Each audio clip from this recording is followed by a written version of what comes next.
Yo, yo, yo, yo, yo, yo. Rethinking Outreach for effective local ministry is what I want to talk to you about in this video as we build a classroom throughout this commute. Boom, boom. Rethinking Outreach for effective local ministry. I'm going to basically give you a plan that consists of 4 elements. This is a very solid plan that consists of 4 things that you could do to be extremely and highly effective. Before I get there, I want to tell you a story. So me and my friends, we used to do outreach all the time, multiple times a week, right? And it was a diverse crew. You know, there's some black people, some Asian, white, Hispanic, I'm Samoan. So we had a pretty diverse crew, and we'd go out to tell people about God and about the church, right? Acts 5:42 will explain my life. Luke 4:18 is why I'm on the mic. We can't help but speak about the things that we've seen and heard God do in our lives and in the lives of others. So we just went out, right? We just go out. So one of the areas that we would go to often is the Redondo Beach Pier. So one of the guys, one of the white dudes, super passionate, very articulate, incredibly passionate about outreach and evangelism. So we'd go to the pier, and we noticed that he would always go, as soon as we'd arrive, he'd always go to a particular store, right, to get a drink, etc., blah blah. Great smoothies. So we'd noticed that he'd go, and it was kind of a routine for him, which was cool. But come to find out later, we'd see him evangelizing and talking and outreach to, you know, the workers there, but oftentimes to a particular person. So it was kind of like interesting. Long story short, he met his wife at that store through outreach. They built a relationship. They got close, started to go to church together, and then got married, have kids, great family, incredible. Great things can happen, right? But the point is, when you frequent an area, when you go off, the consistency of going to a place is vital, because you're going to meet people, you're going to know people, you're going to grow deeper with people. In this case, dude guy met his wife, and he never would have met her, never would have built a relationship if we didn't keep going, right? So I want to give you 4 things. I'm going to give you a plan as you are rethinking outreach for effective local ministry. I want to give you a plan that consists of these 4 things. Now, here's number 1. You want to map it out.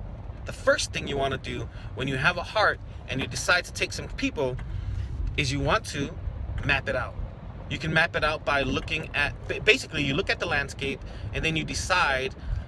You can look at it from a zip code perspective, you can look at it from landmarks, right? But basically be intentional about allocating people to different areas.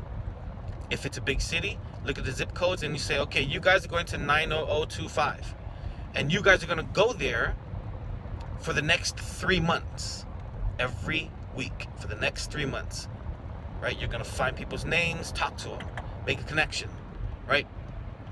So number 1 is you map it out. Number 2 is you mobilize people. It comes with the territory, right? We know that we have to do that. But some people just stay stuck at the plan that they never move forward. So you want to mobilize people. You get them encouraged. You motivate them, but you give them tools. Like I just mentioned, they'll go out, you plant yourself at one place, and then you find people's names and you connect with them. It's simple, but very effective because it's natural. So you mobilize people, you arm them with tools, you give them resources, give them strategies and tactics on how to do this so they can feel supported. Number 3, well, number 1 is you, what is it again? I'm drawing a blank. You map it out. Number 2 is you mobilize. Number 3, sounds basic, but you meet people. Don't go out and pass flyers only. Don't just pass out flyers, man, and invite people to church. Meet people, get their names, listen to their stories, relate to their stories, and then you tell them your story. So you literally meet people. Because when you come back, which is number 4, make it back.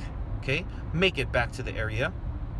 Don't just commit to it and then, okay, I commit to it in my mind. And then, yeah, somebody else. No, man. You're meeting people. You're the one making the connection. So you should be able to go back, make it back, and build that relationship. Right? Just like dude guy. Beautiful kids now. So, as you're rethinking outreach for effective local ministry, be intentional about finding the areas that you're going to commit to.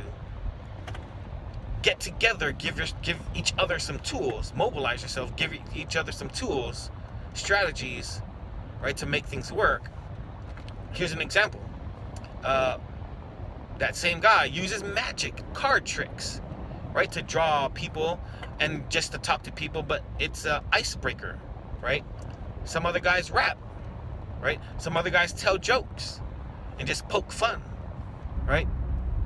So using some tools, and that happens in your mobilization stage, right? When you're meeting with people, you're finding out their skill sets, what makes them tick, what do they like to talk about. That's what happens in the mobilization stage, in preparation. And then when you go out, you meet people, you ask people their names. Because here's the truth. The people there work there, so they're always going to be there. And when you get there, they're going to be there too. Just like dude guy. All right? And then, just frequent it. So, that's the plan. I encourage you to go out and do it. Make it very intentional and see what happens. Give yourself 6 months. Know people by name. You'll be amazed. You'll be absolutely amazed who you connect with. And not only will they come to church, but you'll be surprised, man, how many birthdays you're going to go to. How many graduations and parties you're going to go to. So, all right. Thank you for the commute, for letting me share my thoughts, and subscribe, share, and blah, blah, blah. What else? All right. Peace out.